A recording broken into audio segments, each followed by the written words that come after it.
Mike Shipperlack here to entertain you with the help of Peter Gabriel.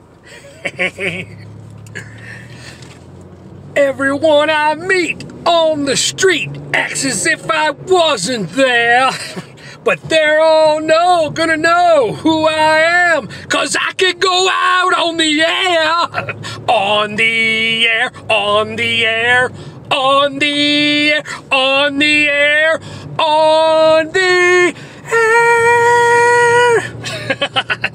Yes, sir, I time traveled at work today to 1983 for Peter Plays Live on cassette.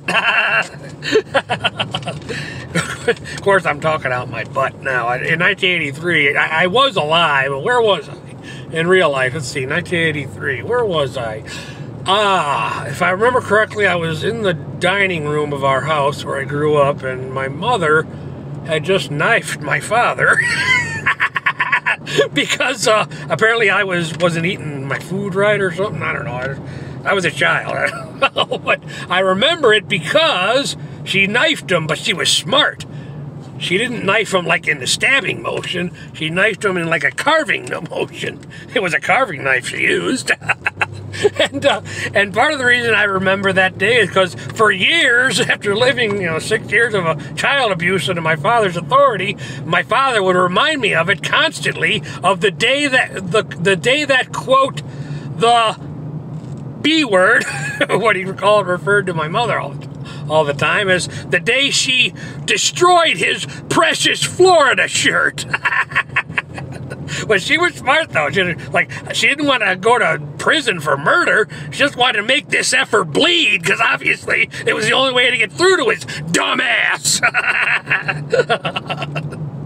Anyways, Peter Gabriel. If I had a choice in '83, I would have preferred to have been at the Peter Gabriel concert, but I was a child. I didn't have a choice. But hey, I was there today. Yes, sir. It's got I Have the Touch. Peter Gabriel seems to let people use his songs on soundtracks for movies, but I Have the Touch is a good example of that. He'll tell them you can use it, but I'm going to write you a new version of it. Hey, it's his intellectual property. So it's like, no, that version is for that album. If you want to use my song, I'm going to write you another version to use for your movie. But oh man, it's full of good stuff. Salisbury Hill, DIY, DIY, DIY, DIY.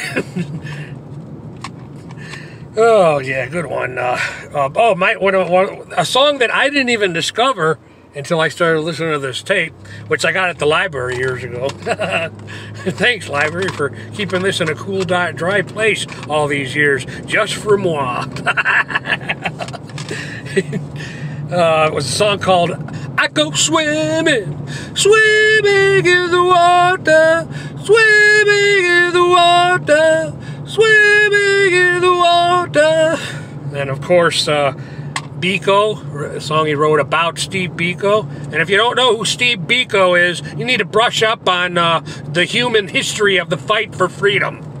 If you want to check out a movie from 1986 called Cry Freedom, starring Denzel Washington as Stephen Biko. Anyways, yeah, Biko, Biko, Biko, Biko's Biko.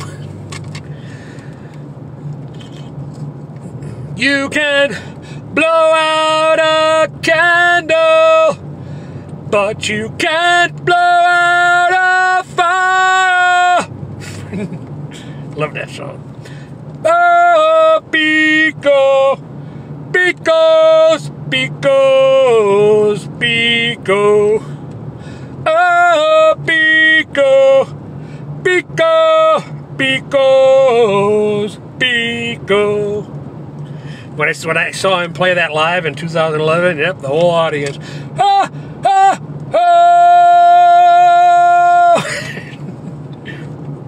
oh! Good time. Shock the Monkey is not my favorite Peter Gabriel song. Not because it's not a good song, it is, but it's one of those ones you hear too much. But I have to say, this live version on this 83 I actually was able to enjoy the song because it's different. But that's the thing with Peter Gabriel. He always provides different. All right, that'll do it for this one. Mike Perlak, thank you for your time.